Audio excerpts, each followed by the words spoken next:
ব্যস্ত জীবনের চেনা চোখ থেকে বের হয়ে আজ যখন এই পিচঢালা পথ ধরে হাঁটছিলাম, আচমকাই চোখটা আটকে গেল চারপাশের এই অপরূপ সৌন্দর্য, যান্ত্রিক শহরের চেনা কোলাহল, গাড়ির হর্ন আর ইটের দেওয়ালের বন্দি জীবন থেকে দূরে। এই প্রাকৃতিক যেন এক অন্যরকম শান্তির নীড়। আমাদের ব্যস্ত চোখগুলো কতদিন এমন সবুজ দেখেনি। আপনারা যারা এই মুহূর্তে ভিডিওটি দেখছেন, একটু বুক ভরে শ্বাস নিন তো। এই সবুজ, এই খোলা আকাশ আপনার মনের ভিতরে সব বন্দি শ্বাসকে এক মুহূর্তে দূর করে দেবে।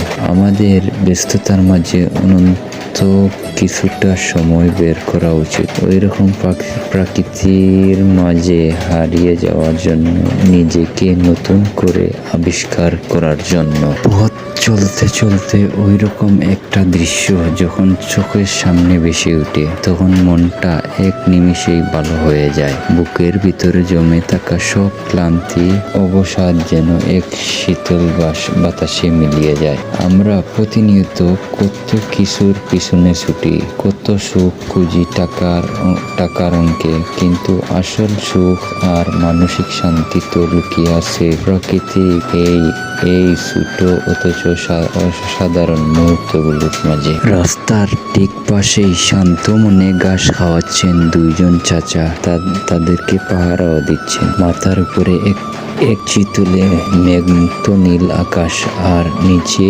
মাইলের পর মাইল ফুরানো এই সবুজ ঘাসের গালিচা। এই দৃশ্যগুলো আমাদের মনে করিয়ে দেয় আমাদের শিকড়ের কথা, মনে করিয়ে দেয় গ্রাম বাংলা এই সহজ কতটা সুন্দর। এখানে কোনো কৃত্রিমা নেই, কোনো তারা নেই, কোনো প্রাকৃতিক প্রতিটি কোণে যেন পরম যত্নে সাজানো। এই ভিডিওর মধ্যে আপনারা যা কিছু দেখতে পাচ্ছেন, সব কিছুই গ্রাম বাংলার মধ্যে, গ্রামের অঞ্চলের মধ্যেই দেখতে পারবেন। শহরের খোলা আকাশের বাতাসের মধ্যে ভিডিওগুলো দেখতে পারবেন না। সো এই পরিবেশের সৌন্দর্য, এটা হচ্ছে গিয়ে গ্রামের অঞ্চলের সৌন্দর্য। তো ওই রকম ভিডিও তুলে ধরার কারণ হচ্ছে গিয়ে, আসলে ওই রকম ভিডিও কেউ তৈরি করে না।